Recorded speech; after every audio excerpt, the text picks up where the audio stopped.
काफी रात हो गई है, वक्त का बिल्कुल पता ही नहीं चला। हाँ, एक काम करो, तुम निकलो, मैं भी बस थोड़ी देर में निकल जाऊंगी। कहो तो मैं तुम्हें घर छोड़ देता हूँ। अरे नहीं, थैंक यू सो मच, बस थोड़ा सा काम बाकी है, तुम निकलो। Okay, bye. बाय।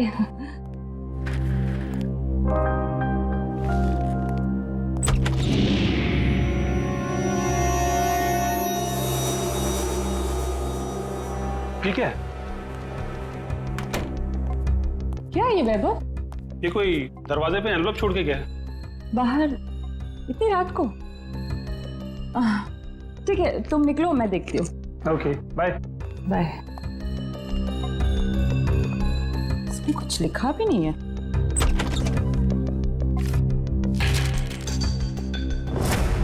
एक नजराना सालुंखे के लिए।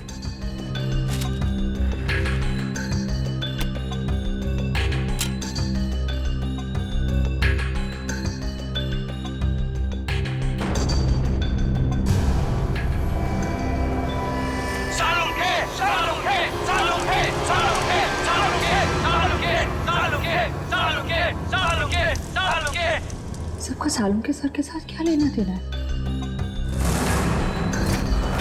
तो दोस्तों, जिस घड़ी का आपको इंतजार था वो घड़ी अब आ गई। अब दिल थाम कर बैठिए, कुछ ही पल में आप ये दुर्लभ मम्मी देख पाएंगे। ये मम्मी हमें बड़ी मुश्किल से मिली है, इसे हमने इजिप्ट से मंगाया है और ये हमारे म्यूजियम के लिए बड़े गर्व की बात है। ये दुर्लभ मम्मी सिर्फ और सिर्फ यहाँ है और इस दुर्लभ मम्मी को यहां तक पहुंचाने का सारा श्रेय जाता है मिस्टर हबीब को, जिन्होंने इस 2000 साल पुरानी मम्मी को हमारे म्यूजियम तक पहुंचाया है।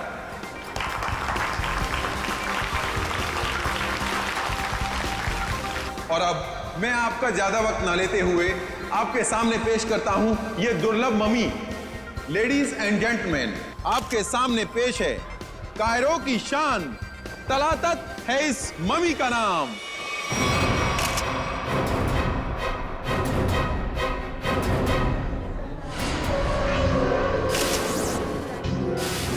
अंदर देखो, ये किसने लिख दिया?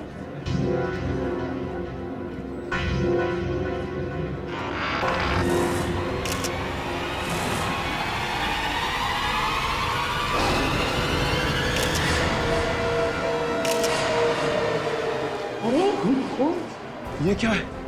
लाफा माता ये ले आशरे आशरे। रीढ़ की हड्डी के साथ सिर्फ ये खोपड़ी जुड़ी हुई है, कंकाल का बाकी का हिस्सा तो गायब है। सर, कोई ऐसा क्यों करेगा? कहीं ऐसा तो नहीं कि वो हम सबको कुछ बताना चाहता है? हो सकता है, इसलिए इस मम्मी के एग्जीबिशन से पहले उसने इस हड्डियों के ढांचे को यहाँ पे लाके रख दिया। पर सर, इतनी कड़ी सुरक्षा होने के बावजूद खूनी ने ये सब किया कैसे होगा? हाँ श्रेया, ये बात तो है और इसका जवाब यही मिलेगा। पंकज, ये ब्लड सैंपल्स उठा लो। माहता तकलीफी फकलीचा। आप चिंता मत कीजिए, ये सब सीआईडी के ऑफिसर्स हैं, ये सब पता लगा लेंगे। क्या मुसीबत है यार ये। मिस्टर विजय सर, इस मम्मी को कपड़ा ढकने से पहले आखिरी बार कब चेक किया था इसे? सर, कल रात करीब 10 बजे, तब तक सब कुछ ठीक ठाक था। मतलब 10 बजे के बाद कोई अंदर घुसा और उसने ये सब किया? सर, इस हॉल में 3 कैमरा लगे, जिसने भी ये सब किया है वो इन कैमरों में जरूर कैप्चर हुआ होगा। मिस्टर विजय, इन तीनों कैमरेज की फुटेज चाहिए हमें। ठीक है sir. Varun sir, CCTV footage देखने का इंतजाम करो। ओके। आप चिंता मत कीजिए, आपकी मम्मी को कुछ नहीं होगा और अब ये हमारी जिम्मेदारी है। और वैसे भी अब सीआईडी वाले आ चुके हैं, वो सब संभाल लेंगे। कितना टाइम लगेगा? और सर, वो आ गया। सर, फुटेज तैयार है। सबको दिखाओ।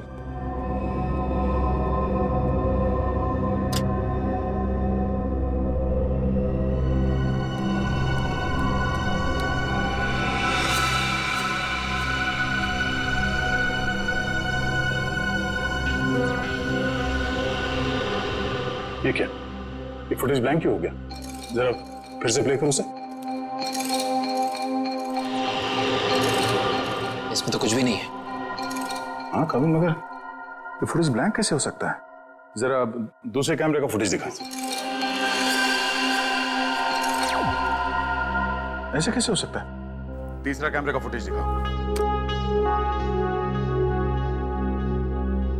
इस कैमरे में औरत, लंबे बाल वाली औरत दिख रही है और दूसरे कैमरे में कोई दिख नहीं रहा।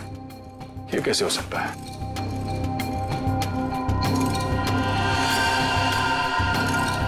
एक कैमरे में दिखी और दूसरे में गायब। कैसे हो सकता है?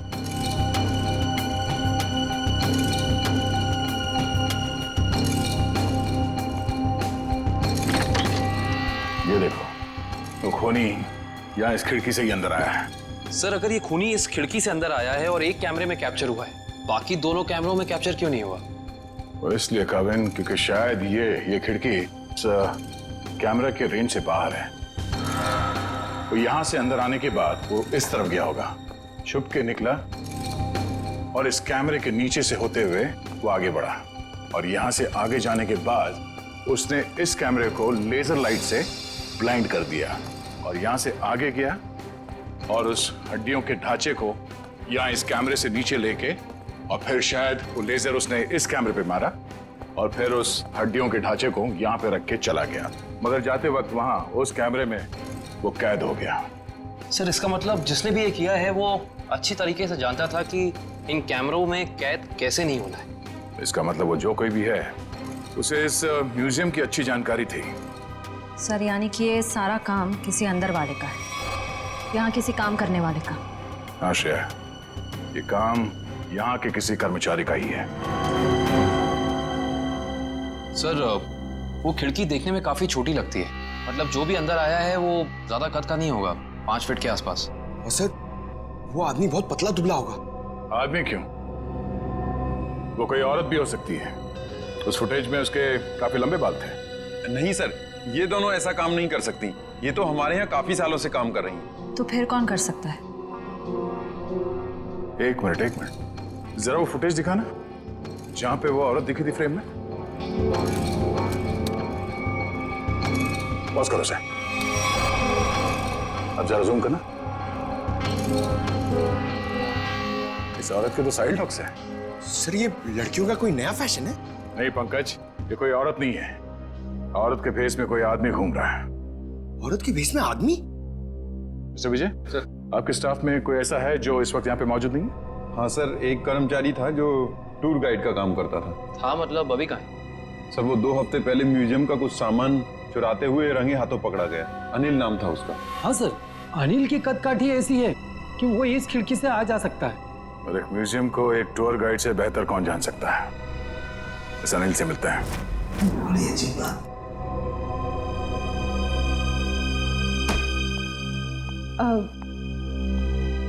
सर कल रात को ना एक अजीब डीवीडी आई है आपके नाम से ब्लैक में। डीवीडी? हाँ सर,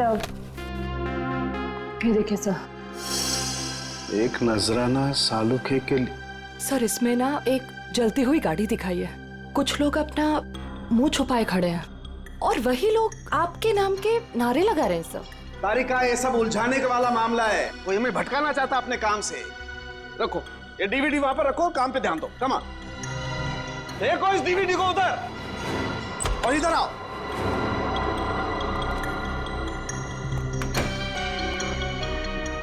क्या हुआ बॉस, कोई सवाल नहीं पूछा? आते खामोश है सबके सब। चलो कोई बात नहीं, मैं आपको ऐसी बात बताता हूं जिससे शायद आपका मौन व्रत टूट जाएगा। बॉस, बड़ी माथा पच्ची करने के बाद, अच्छी तरह से जांच करने के बाद पता लगा कि इस रीढ़ की हड्डी में छेड़छाड़ की गई है। रीढ़ की हड्डी के साथ छेड़छाड़ की मतलब ये कि इस रीढ़ की हड्डी की हर वर्टिब्रा को गौर से देखो तो पता चलता है कि सारी वर्टिब्रा उल्टे सीधे क्रम में लगी हुई है। रीढ़ की हड्डियां गलत क्रम में लगी है, इसका क्या मतलब हो सकता है यार? मतलब ये कि देखो ये वर्टिब्रा C1, इसके बाद होनी चाहिए C2, लेकिन यहाँ पर है C7 और ऐसे ही ये सब कुछ उल्टा पुल्टा। तो रीढ़ की हड्डी में बाकी हड्डी के टुकड़े अलग ही क्रम में? हाँ, सारी हड्डियां बिल्कुल उल्टी पुल्टी लगाई गई है। जैसे कि C1 के बाद आना चाहिए C2 पर है C7, फिर आना चाहिए C3 पर है C2 और उसी तरह से सारी हड्डियां। C1 C7, डॉक्टर साहब ये क्या है, कुछ समझ में नहीं आ रहा है। अरे तुम्हारी क्या निखिल, हमारी समझ में नहीं आया भैया। बहुत खोपड़ी लगाई तब पता चला है। किसी ने बड़ी होशियारी से, बड़ी सावधानी से ये हर वर्टिब्रा को उल्टा सीधा क्रम में लगाया है। और जिसने भी ये किया है ना साळुंखे, किसी खास मकसद से ही किया है ये, खास मकसद से। और एक बात, जिस किसी ने भी ये किया है ना बॉस, उसे मानव शरीर की और मानव की हड्डियों के ढांचे की बड़ी अच्छी जानकारी है। सर ये सब करने के लिए कोई इतनी तकलीफ क्यों उठाएगा? सचिन, मुजरिम ये सब करके हमें ये बताना चाहता है कि हमारा मुकाबला किसी साधारण आदमी से नहीं है, वो बहुत खतरनाक है। सिर्फ खतरनाक ही नहीं, दिमागी बीमारी है इस आदमी को। सिर्फ इतना ही नहीं सर, इन हड्डियों पे जो खून लगा हुआ है, टेस्ट करने के बाद पता चला कि वो किसी एक इंसान का नहीं है, बल्कि 3 अलग-अलग लोगों का है। क्या मतलब सर 3 और लोग मरे? खून 3 और लोगों का है? 3 लोग और मरे हैं? सचिन, 3 लोग मरे हैं या जिंदा, ये तो तभी पता चल जाएगा जब हम इस सिरफिरे को पकड़ लेंगे तब। लेकिन जिंदा।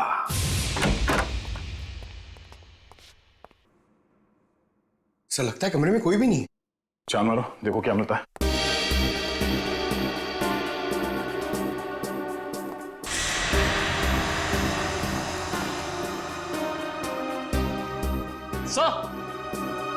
सर ये देखिए, अनिल सर जिंदा है, मगर सांसें बहुत धीमी चल रही हैं इसकी। पंकज, एम्बुलेंस को फोन करो जल्दी। हाथ खोलो। ये क्या? Pen drive? Play me. तो इसे चलो जल्दी।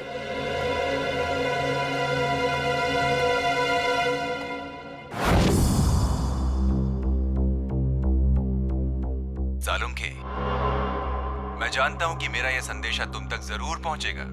मैंने सुना है कि तुम दुनिया के एक प्रसिद्ध फॉरेंसिक विशेषज्ञ हो और मुश्किल से मुश्किल केस को चुटकी बजाते ही हल कर लेते हो। मैं ऐसा नहीं मानता।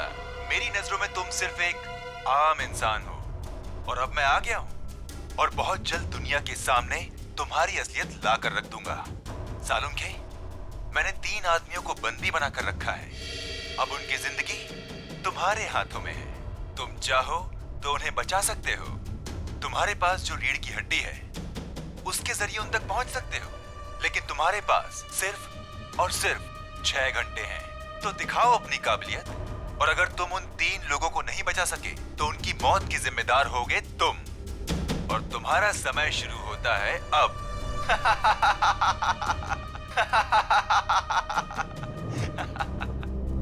सर ये आदमी तो खुलेआम डॉक्टर सालुंखे को चुनौती दे रहा है। सर, हमें सालुंखे सर को इसके बारे में बता देना चाहिए। सर, हमारे पास सिर्फ 6 घंटे। हाँ पंकज, अभी डॉक्टर सालुंखे ही मदद कर सकते हैं इन 3 मासूमों की जान बचाने में। अरे क्या, इन तीनों खून की रिपोर्ट से कुछ पता नहीं पड़ रहा है और हमारे पास सिर्फ 4.5 घंटे हैं। और इस मुजरिम के मुताबिक ये सबूत ही हमें सही रास्ता दे सकता है। कुछ तो ऐसा है तारिका जो हमारी नजरों से छुप रहा है। क्या हो सकता है ये? सर, इस मुजरिम ने आपको ही ऐसी चुनौती क्यों दी? मेरे कहने का मतलब है कि कहीं आपके अतीत में कभी ऐसा कुछ तो नहीं हुआ, कोई हादसा वगैरह जिससे आपको अभी भी अफसोस हो? तारिका, ये मुजरिम दिमागी तौर पर पागल है, हमें भटकाना चाहता, बस दैट्स इट। और सर वो डीवीडी?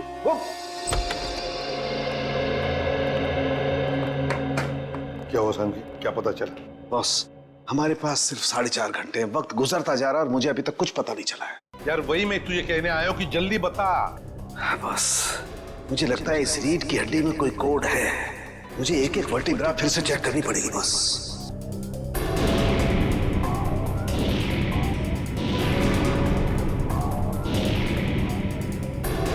हाँ बस, इस वर्टिब्रा में कुछ गड़बड़ है। क्या गड़बड़ है सर?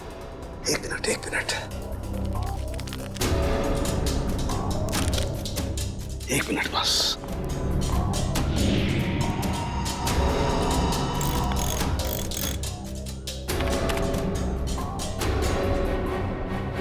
यस, हाँ बस, पकड़ में आ गया। बॉस, इस इंसान की ये वर्टिब्रा में, ये वर्टिब्रा इंसान की नहीं है। तो फिर किसकी है सारुण के? जानवर की है।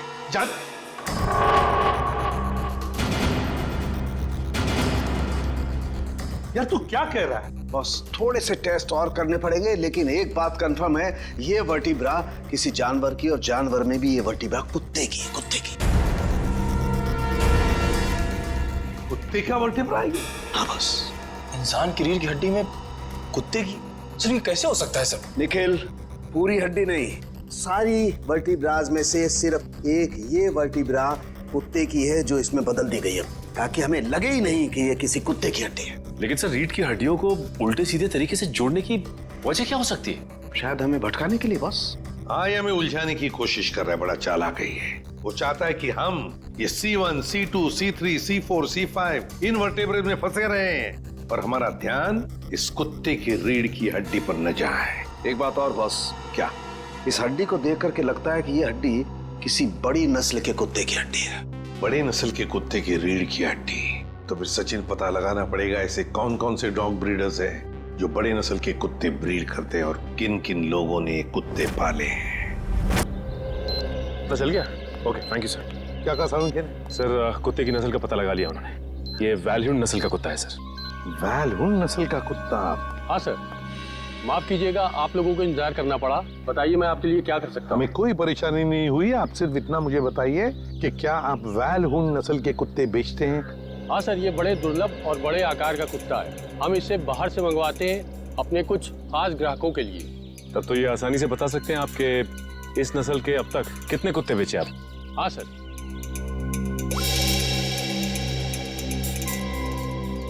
पिछले साल 2 कुत्ते बेचे और इस साल 4 दिन पहले 1 कुत्ता बेचा, वैल्यून नस्ल का, पूरे शुद्ध।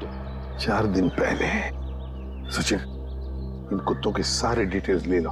सर, हाँ, अनिल को होश आ गया है। उसने बताया उससे जो कुछ भी कराया गया जबरदस्ती करवाया गया है। तो फिर उसने खूनी को तो देखा होगा ना? नहीं सर, उसने खूनी को नहीं देखा। डैम इट, हमारे पास सिर्फ 3.5 घंटे। चलो जल्दी।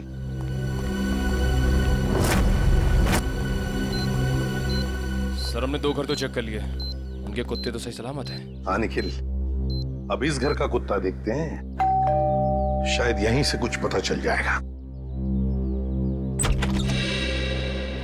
जी, किससे मिलना है? जी हम लोग CID से। आपके पास वैल्यून नस्ल का कुत्ता है ना? जी हाँ। हम उसे देखना चाहते हैं। अंदर आइए। रेक्स ने कुछ किया है क्या? अरे नहीं नहीं, आपके कुत्ते ने कुछ नहीं किया है, बस हम उसे देखना चाहते हैं। जरा बुलाइए ना आपके रेक्स को। सर वो क्या है कि हमारा नौकर उसको घुमाने के लिए लेकर गया है, बस अभी आता ही होगा। सर बैठिए ना प्लीज। नहीं नहीं, थैंक यू। सर इसका मतलब ये कुत्ता भी बिल्कुल ठीक ठाक है?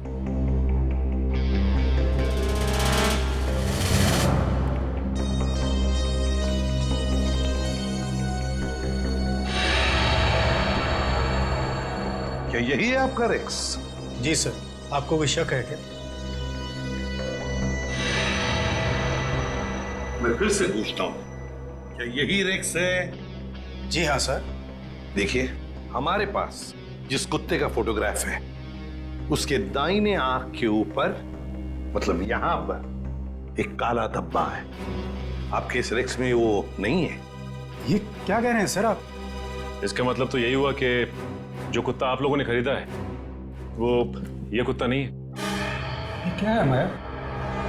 क्या कह रहे हैं सर? हमें कुछ समझ में नहीं आ रहा। ये तो अब माया जी समझाएगी। क्यों माया जी, कहाँ है रेक्स आपका? वो सर। माया जी प्लीज, हमारे पास वक्त बहुत कम है, इसलिए जवाब दीजिए। किसी की जिंदगी और मौत का सवाल है, प्लीज। अशोक, रेक्स गुम हो गया था। मैं डर गई कि तुम नाराज हो जाओगे, इसलिए मैं उससे मिलता जुलता दूसरा कुत्ता खरीद लाई। हमारा प्यारा रेक्स गुम हो गया और तुमने मुझे बताना जरूरी नहीं समझा और दूसरा कुत्ता ले? आपको पता नहीं चला?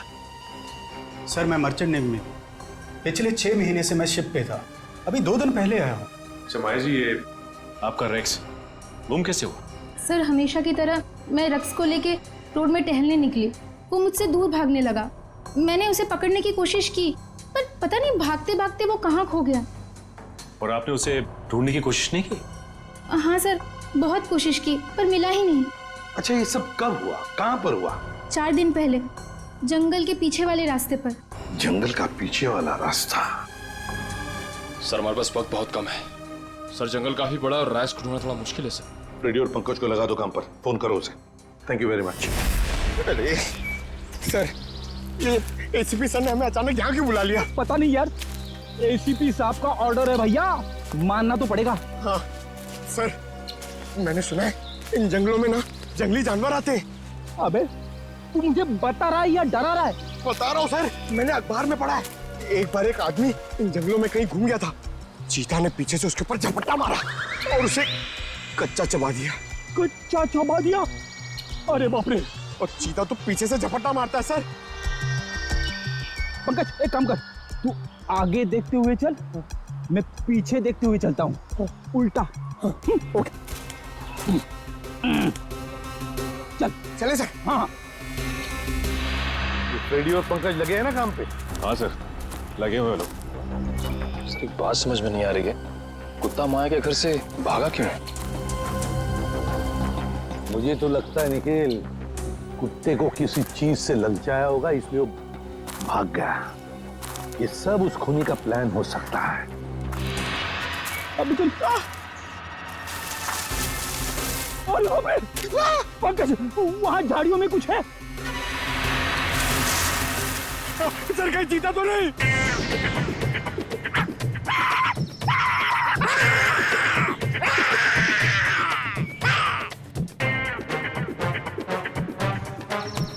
भाग गया सर, चीता भाग गया।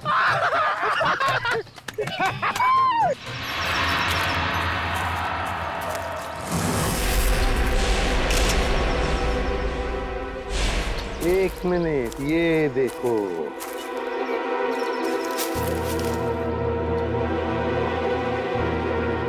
हड्डियां, जरूर इसी से ललचाया होगा कुत्ते को। शाबाश पंकज, शाबाश!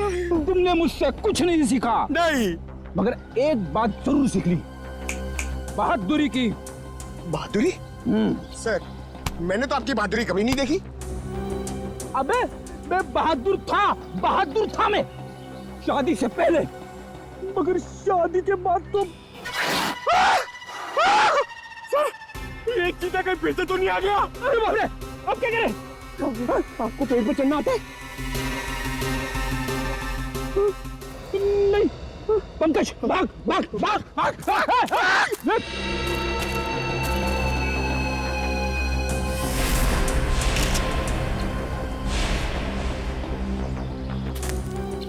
ये देखिए सर। हाँ, ये देखिए बॉल, लगता है कुत्ते ने चबाया हुआ है इसे। ये क्या? कुत्ते के दांत के निशान भी तो है। इसका मतलब है वो लोग इसी दिशा में गए हैं, क्योंकि हड्डियां हमें वहां पर मिली और ये बॉल यहाँ पर। उसी तरह होगा, वो देखते हैं।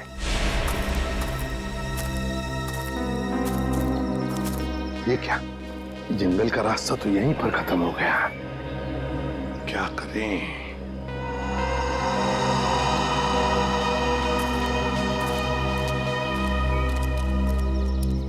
अरे भैया सुनो, देखो हम लोग सीआईडी से।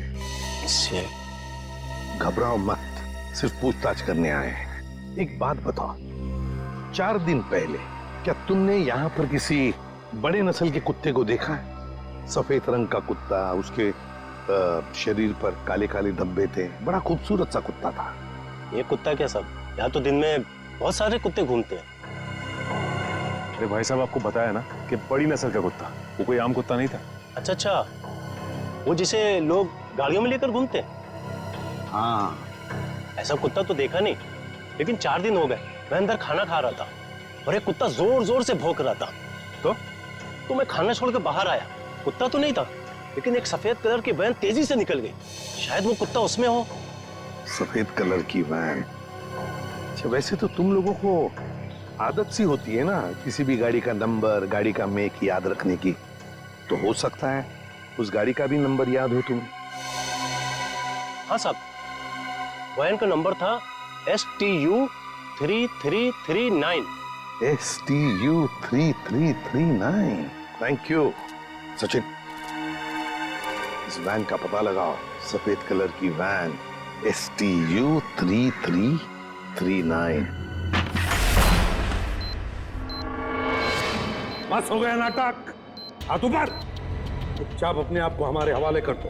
हाथ ऊपर।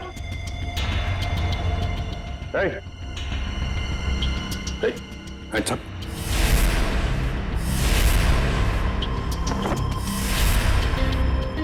डमी सर, एक खूनी हमारे साथ अजीब खेल खेल रहा है। हाँ समझ।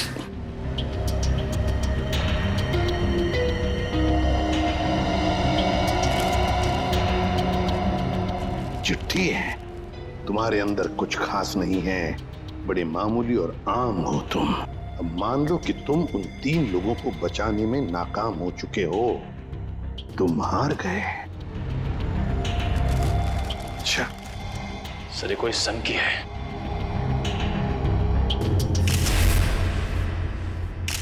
ये देखिए सर, इसके हाथ में ये फूल, लगता है कुछ बताना चाहता था हमको।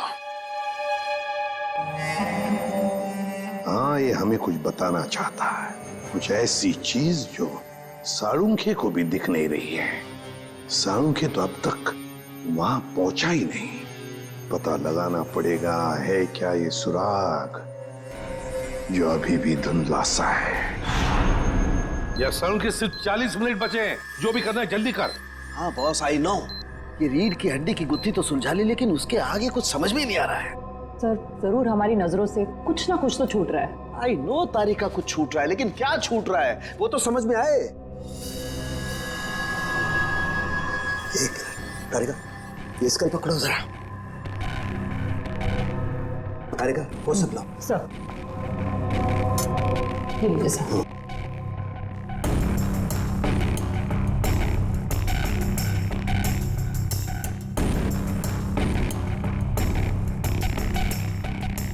ये दांत तो प्लास्टर ऑफ पेरिस का लगता है। तारिका जरा पानी लाओ। प्लास्टर ऑफ पेरिस का दांत? कोई प्लास्टर ऑफ पेरिस का दांत क्यों लगाएगा? नहीं साळुंखे, ये जरूर खूनी किसी और तरफ इशारा कर रहा है।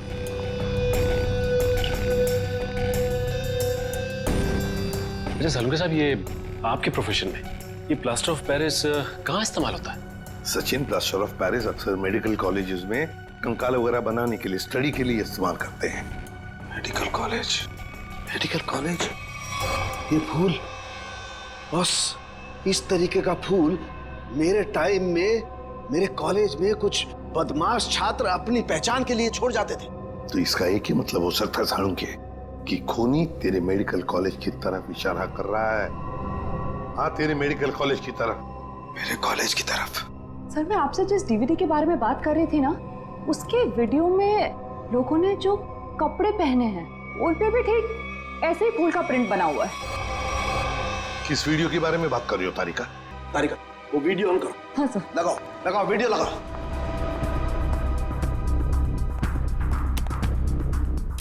प्ले करो, प्ले करो। सर क्या बात है, सच में आज ये कर दिखाएगा। अरे बॉस, ये तो मेरे कॉलेज का ग्राउंड है। चलो। गाड़ी उड़ा दी गई है। साळुंखे, साळुंखे, साळुंखे, साळुंखे, साळुंखे, साळुंखे, साळुंखे, साळुंखे, साळुंखे, साळुंखे। और वहां पर जितने भी लोग हैं सब तेरा ही नाम ले रहे हैं। साळुंखे, साळुंखे, साळुंखे। फिर इस वीडियो के बारे में पहले क्यों नहीं बताया तूने हमें? ये क्या चक्कर है साळुंखे? बॉस, कॉलेज में एक घटना के दौरान डीन की कार जला दी गई थी, लेकिन इसमें मेरा कोई लेना देना नहीं है। ऐसा तू कहता है ना साळुंखे, लेकिन खूनी सोचता है कि तेरा ही हाथ है इसके पीछे, इसलिए वो तेरे पीछे पड़ा है। नहीं साळुंखे, तेरा कुछ ना कुछ तो संबंध जरूर है इस केस से। गॉड, प्लास्टर ऑफ पेरिस का दांत लगाना, उस डमी के पास उस फूल का छोड़ जाना। My God. बॉस, बॉस, ये मुझे अपने कॉलेज की तरफ बुला रहा है।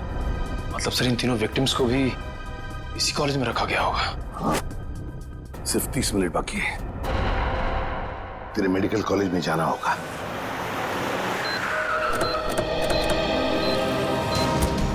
सिर्फ 10 सेकंड बचे सर हमारे पास। सर वो तीनों मिलेंगे क्या? उस तरफ हो गए, उस तरफ।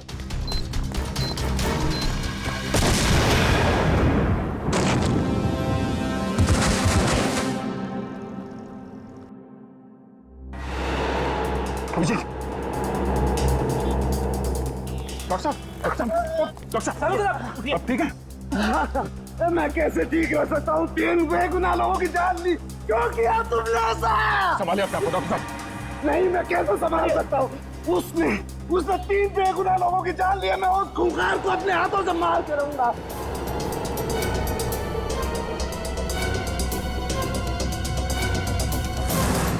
साळुंखे, वक्त बहुत कम है हमारे पास। 3 लोगों की जानें चली गई इस आदमी की वजह से, और तू ऐसे हताश बैठा।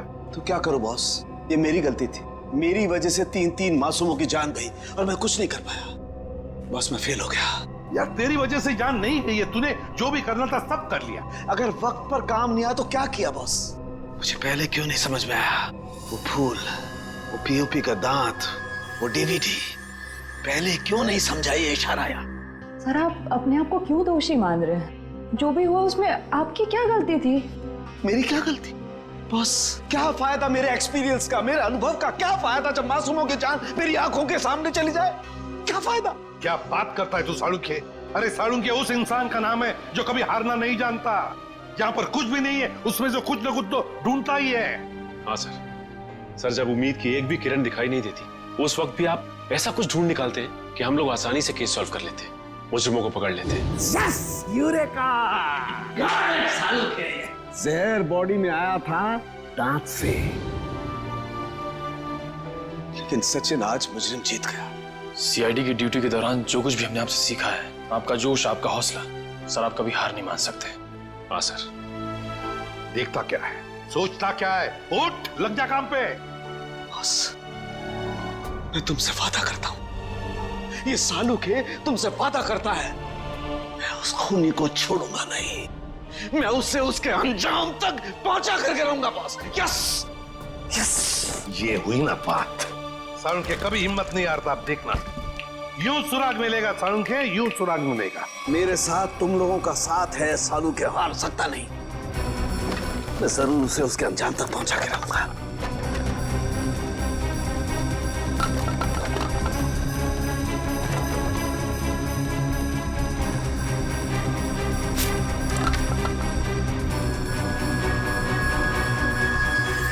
बस, ये शायद किसी कार्डबोर्ड का टुकड़ा है जो अभी तक जला नहीं है। ये हिस्सा कुछ अजीब तरीके से उभरा हुआ है। हाँ यार, कुछ तो है उसके नीचे। अरे का काम करो, इसे साफ करो जल्दी। मैं कहता हूँ साळुंखे, जरूर कोई सुराग मिलेगा हमें। बिल्कुल बॉस, हम उस खूनी तक पहुंच करके रहेंगे।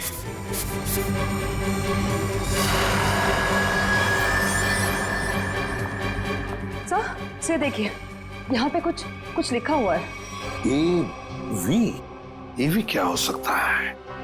सर, जीडी रोड पे एक कार्डबोर्ड बॉक्स की कंपनी है सर, जो पिछले 2 सालों से बंद है, और उस कंपनी का नाम है एवी एंटरप्राइजेस। तो इसका एक ही मतलब हो सकता है कि खूनी ने अपना ठिकाना बना दिया है उधर ही, एवी एंटरप्राइजेस में। काश अब वो जान पाता कि उसकी उल्टी गिनती शुरू हो गई है। सर, यही एवी एंटरप्राइजेस की फैक्ट्री।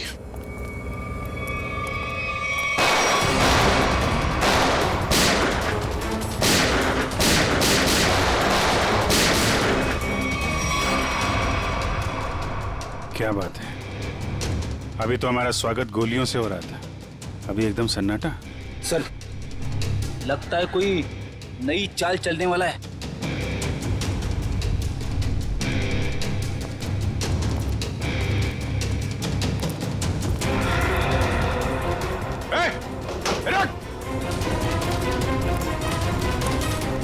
सर, तुम लोग देखो उसको। कहाँ गए तुम्हारे बाकी साथी हैं? सर, मैं शिखर हूँ। मेरे चचेरे भाई भूपेंद्र को किसी ने अगवा कर लिया है। वो निकल भागने में कामयाब भी हो जाता, मगर उसने फिर से उसे पकड़ लिया। सर, इसका मतलब वो तीसरा विक्टिम अभी भी जिंदा है? एम्बुलेंस को फोन करो जल्दी। मेरे भाई भूपेंद्र ने मुझे मदद के लिए बुलाया था। हाँ। लेकिन मेरे आने से पहले उसने उसे फिर से पकड़ लिया। मैं आपको फोन ही करने वाला था, लेकिन गोली लग गई तुम्हें। प्लीज इसे बचा लो सर। निकल गए वहां से। कोई बात नहीं, तुमने उन लोगों को देखा था ना, उनको पहचानते हो? कुछ याद है उनके बारे में? सर मैंने खिड़की से उसकी एक झलक देखी थी। हाँ। उसका चेहरा झोपड़े के पास से जला हुआ था। चेहरा जला हुआ था?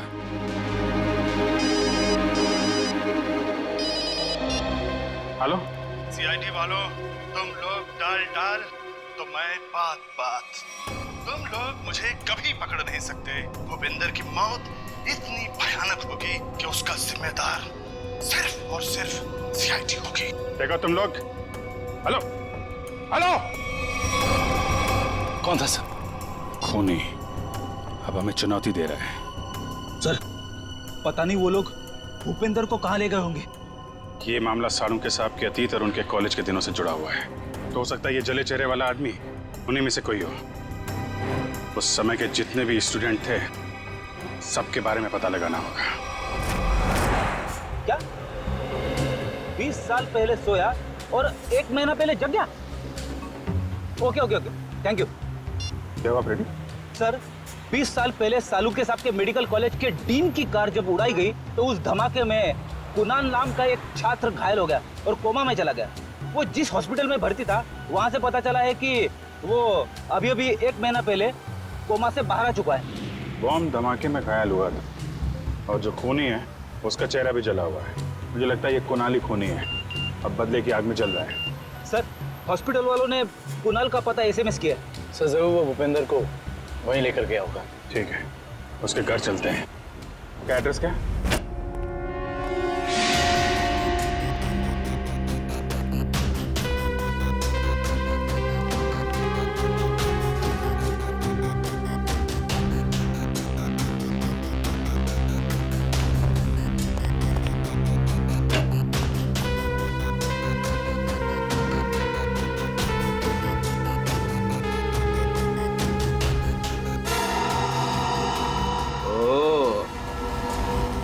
यहाँ छुप के खड़ा है।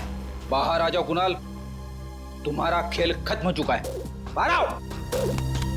अरे तुम मेरे पीछे कैसे आ गए? अरे आप, मुझे लगा कुणाल मेरे पीछे आ गया।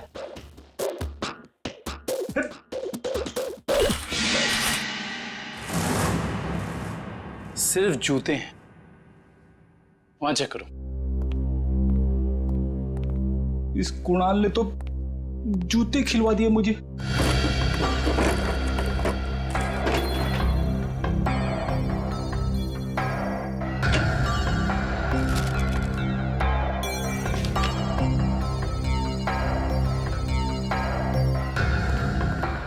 सर यहाँ कोई नहीं है। कोई बात नहीं, ये कुणाल की फाइल मिली है, देख रहा हो? सारे सर्टिफिकेट्स और ये एड्रेस देखा इसमें? दूसरा एड्रेस लिखा है यहाँ पे, 12 गोलकुंडा। कहीं भूपेंद्र को लेके यहां तो नहीं छुपा बैठा है?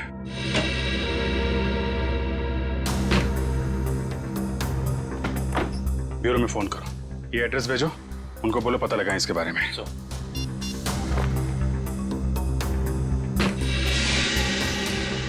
अरे सर जल्दी आइए।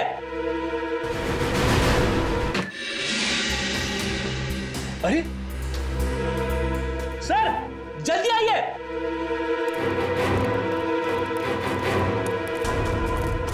क्या वो फ्रेडी?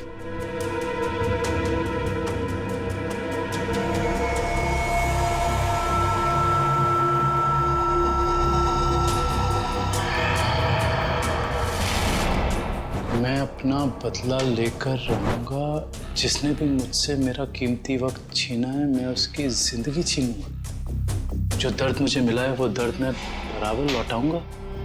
मैं तुम लोगों पर ऐसा दाग लगाऊंगा जिससे सिर्फ तुम्हारी मौत ही मिटा सकेगी। मुझे किसी भी कीमत पर अपना बदला पूरा करना है। काफी तैयारी कर रखी है इसने बदला लेने की। सर ये फोटो देखिए सर, इसमें सालुंके सर की भी फोटो। और सर उन 3 विक्टिम्स की भी फोटोज हैं। ये फोटो तो अभी हाल के ही लग रहे हैं। बिल्कुल सर, ये सारी फोटोज इस केस की जांच के दौरान ली गई हैं। ये तो माया के घर का फोटो है। ये कुणाल हम पे जासूसी कर रहा है क्या? जासूसों के ऊपर जासूसी? जहां जहां हम जा रहे हैं हमारा पीछा कर रहा है। इस बार आएगा, वापस नहीं जाएगा।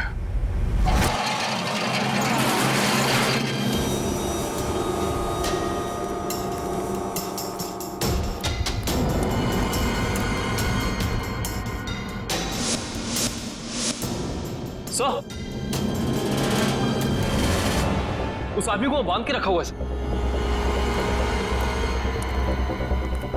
यह आदमी तो भूपेंद्र लगता है सर। भूपेंद्र, भूपेंद्र, ये तो बेहोश है। मैं खोल देता हूँ सर। नहीं, एक मिनट कविन, एक मिनट। अगर वो खूनी इस आदमी को मारना चाहता था तो बॉक्स फैक्ट्री में भी मार सकता था। इसे यहाँ पे लाके बांध के क्यों रखा है? ओह, मतलब ये हमें मारने के लिए चाल बिछाया उसने।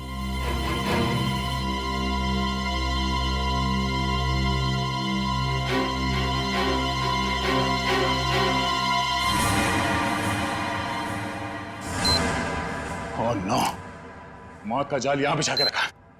खोलो इसे जल्दी।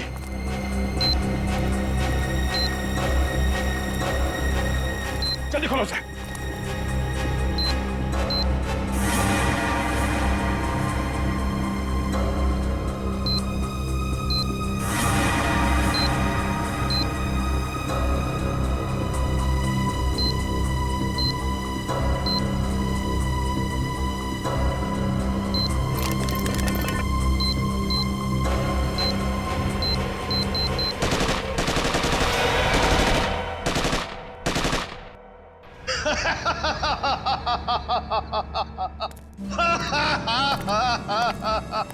मुझसे बेहतर कोई भी नहीं हो सकता, कोई भी नहीं।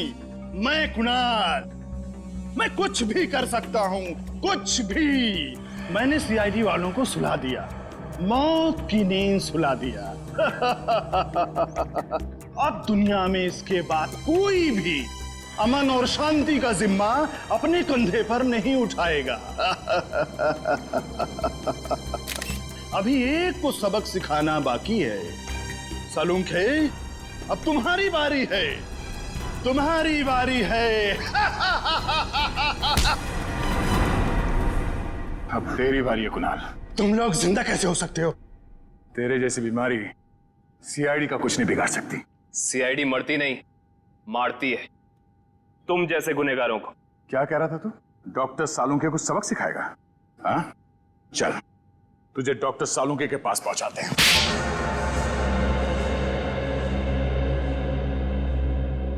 क्यों मारा मासूम लोगों को तुमने? वो मासूम नहीं है, वो अपराधी है, मेरे अपराधी। मैं उन सब लोगों को मार देना चाहता था जिन्होंने मेरी जिंदगी बर्बाद करने में कोई कसर नहीं छोड़ी। मैंने क्या बिगाड़ा था तुम्हारा? मेरी जिंदगी बर्बाद करने में तुम्हारा बहुत बड़ा हाथ था सालुंके। तुम जानते थे कि मैं तुमसे बेहतर हूँ, इसलिए तुम मुझसे जलते थे। ऐसा तुम सोचते हो, मगर ये सच नहीं है। मैं नहीं मानता। टीन की कार तुमने उड़ाई थी। नहीं, वो सालुंके नहीं था, मैं था। मैंने ही सालुंके बनकर वो सब किया, लेकिन उस ब्लास्ट की वजह से मेरी जिंदगी और मेरा भविष्य खत्म हो गया ना। उस वक्त मैं वहीं पे था, वो ब्लास्ट में घायल हो गया और मैं कोमा में चला गया। और जब मैं कोमा से जागा तो मेरा सब कुछ खो गया, सब कुछ खत्म हो गया। मेडिकल कॉलेज की उस घटना का वीडियो फॉरेंसिक लैब कैसे पहुंचा? वो मैंने भिजवाई थी सालुंके को चुनौती देने के लिए। माना कि तुम्हारे साथ जो कुछ हुआ गलत हुआ, लेकिन बदले की आग ने तुम्हें इंसान से शैतान बना दिया। कानून हाथ में लेने वाले को कानून कभी माफ नहीं करता। तुम दोनों की इसकी सजा जरूर मिलेगी।